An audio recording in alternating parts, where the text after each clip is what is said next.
Pagpapababa ng power bills issue sa West Philippine Sea, middle class tax relief at flood control crackdown, ilan lamang ito sa mga naging laman ng ulat ng Pangulo sa mga nagawa at gagawin ng kanyang administrasyon para sa bayan.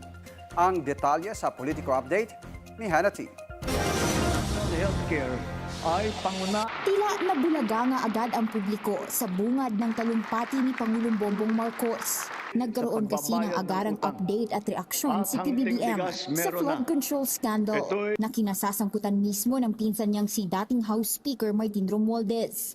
Masakit man daw sa kanyang damdamin, malapit na ang paghahain ng kaso laban kay Romualdez.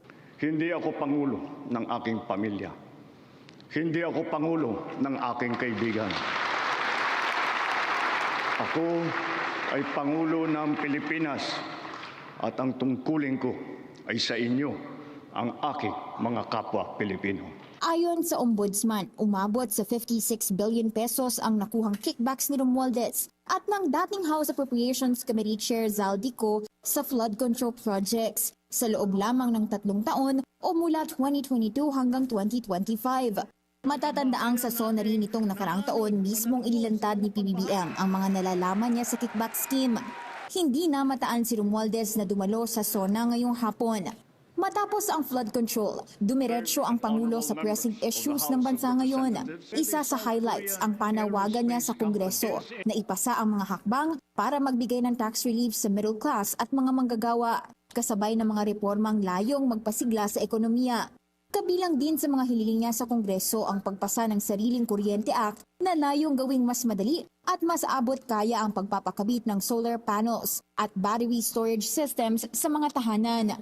Mas mainit na hirit ng Pangulo, alisin na ang systems loss charge sa ating electricity bills.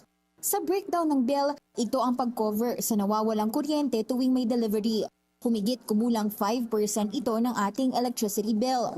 Panahon na para tanggalin na natin ang systems loss na pinapasa sa consumer.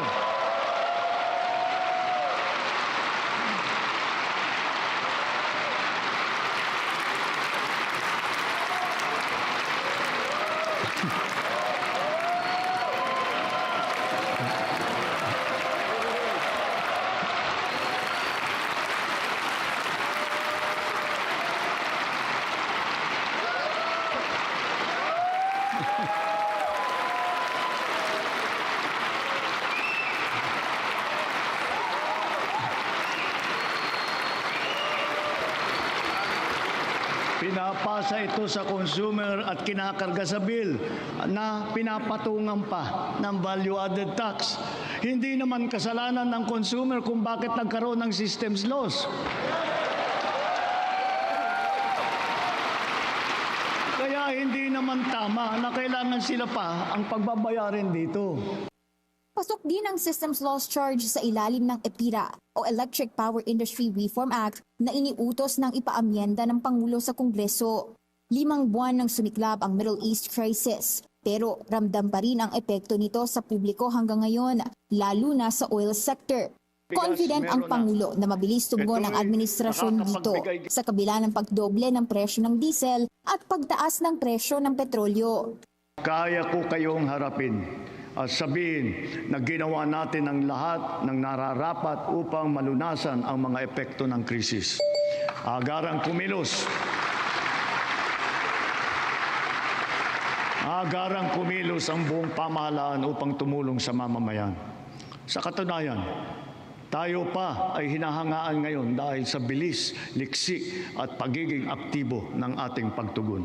May 60 billion pesos pa raw na inilaan na suporta ang pamahalaan hanggang sa katapusan ng taon. Bukod pa diyan, palalawakin pa raw ng administrasyon ang mga programa sa ayuda kung saan target matulungan ang mahigit 7 milyon at 500,000 pamilya, kabilang ang 4Ps beneficiaries, minimum wage earners at mga mahihirap na hindi pa nakakatanggap ng tulong mula sa pamahalaan.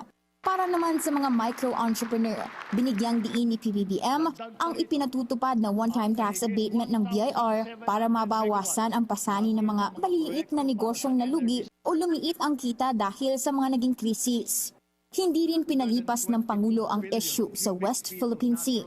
Kamakailan na isang state media ng China ang naglabas ng isang AI-generated video na mistulang hinalintulad ang mga Pilipino sa mga unggoy. Giit ni Marcos, Filipinos are a noble and great race. We are Filipinos and we do not yield. Sa mga pang-aalipusta, hindi tayo matitinag. Sa manlulupig, hindi tayo pasisiil.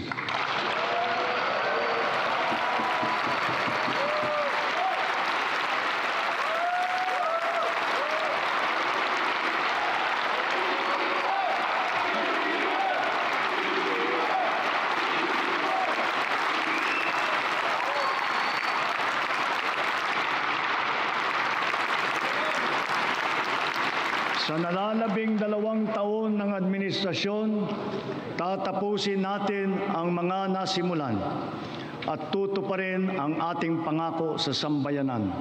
Tumagal ang SONA ng higit 1 oras. Nakapansin-pansin ay issue-based. Wala naman siyang nabanggit tungkol sa ongoing impeachment trial ni VP Sara sa Senado ngayon. Para sa Politico Nightly, Hannah Tia, Billionario News Channel.